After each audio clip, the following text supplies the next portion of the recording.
What progress is really like. Imagine that you have an ice cube sitting on the table in front of you. The room is cold and you can see your breath. It is currently 25 degrees. Ever so slowly, the room begins to heat up. 26 degrees, 27 degrees, 28. The ice cube is still sitting on the table in front of you. 29 degrees, 30, 31. Still, nothing has happened. Then 32 degrees. The ice begins to melt. A 1 degree shift. Seemingly no different from the temperature increases before it, has unlocked a huge change.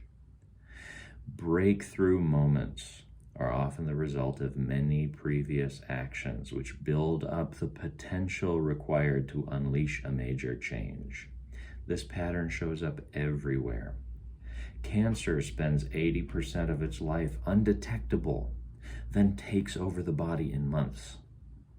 Bamboo can barely be seen for the first 5 years as it builds extensive root systems underground before exploding 90 feet in the air within 6 weeks. Similarly, habits often appear to make no difference until you cross a critical threshold and unlock a new level of performance. In the early and middle stages of any quest, there's often a valley of disappointment. You expect to make progress in a linear fashion, and it's frustrating how ineffective changes can seem during the first days, weeks, and even months. It doesn't feel like you're going anywhere. It's a hallmark of any compounding process. The most powerful outcomes are delayed.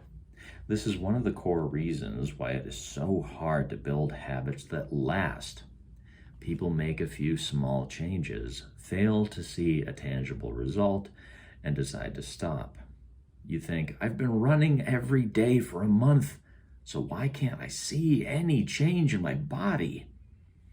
Once this kind of thinking takes over, it's easy to let good habits fall by the wayside. But in order to make a meaningful difference, habits need to persist long enough to break through this plateau, what I call the plateau of latent potential. If you find yourself struggling to build a good habit or break a bad one, it is not because you've lost your ability to improve. It is often because you have not yet crossed the plateau of latent potential. Complaining about not achieving success despite working hard is like complaining about an ice cube not melting when you heated it from 25 to 31 degrees. Your work was not wasted. It is just being stored. All the action happens at 32 degrees. When you finally break through the plateau of latent potential, people will call it an overnight success. The outside world only sees the most dramatic event rather than all that preceded it. But you know that it's the work you did long ago, when it seemed that you weren't making any progress, that makes the jump today possible. It is the human equivalent of geological pressure. 2 tectonic plates can grind against one another for millions of years, the tension slowly building all the while. Then, one day, they rub against each other once again, in the same fashion they have for ages. But this time the tension is too great. An earthquake erupts. Change can take years before it happens all at once. Mastery requires patience. The San Antonio Spurs, one of the most successful teams in NBA history, have a quote from social reformer Jacob Riis hanging in their locker room. "When nothing seems to help, I go and look at a stonecutter hammering away at his rock, perhaps 100 times without as much as a crack showing in it. Yet at the 101st blow, it will split in two, and I know it was not that last blow that did it, but all that had gone before." We often expect progress to be linear. At the very least, we hope it will come quickly. In reality, the results of our efforts are often delayed. It is not until months or years later that we realize the true value of the previous work we have done. This can result in a valley of disappointment, where people feel discouraged after putting in weeks or months of hard work without experiencing any results. However, this work was not wasted. It was simply being stored. It is not until much later that the full value of previous efforts is revealed. All big things come from small beginnings. The seed of every habit is a single tiny decision. But as that decision is repeated, a habit sprouts and grows stronger. Roots entrench themselves and branches grow. The task of breaking a bad habit is like uprooting a powerful oak within us. And the task of building a good habit is like cultivating a delicate flower one day at a time. But what determines whether we stick with a habit long enough to survive the plateau of latent potential and break through to the other side? What is it that causes some people to slide into unwanted habits and enables others to enjoy the compounding effects of good ones? Forget about goals, focus on systems instead.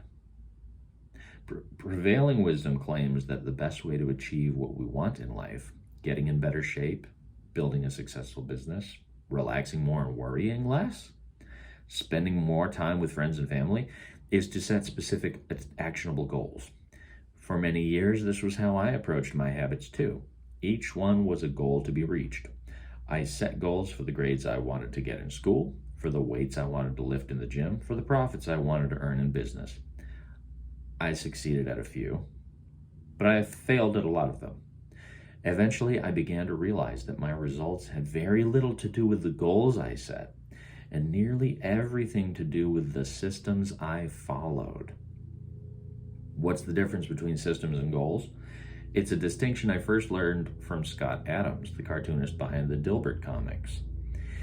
Goals are about the results you want to achieve. Systems are about the processes that lead to those results. If you're a coach, your goal might be to win a championship. Your system is the way you recruit players, manage your assistant coaches, and conduct practice. If you're an entrepreneur, your goal might be to build $1 million business. Your system is how you test product ideas, hire employees, and run marketing campaigns. If you're a musician, your goal might be to play a new piece. Your system is how often you practice, how you break down and tackle difficult measures, and your method for receiving feedback from your instructor. Now for the interesting question. If you completely ignored your goals and focused only on your system, would you still succeed? For example, if you were a basketball coach and you ignored your goal to win a championship and focused only on what your team does at practice each day, would you still get results?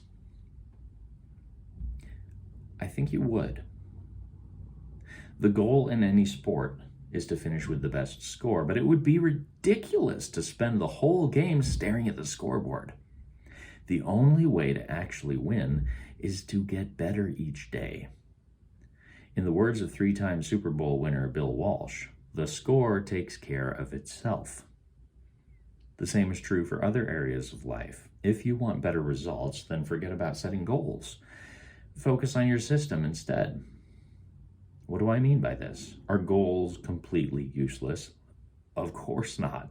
Goals are good for setting a direction, but systems are best for making progress.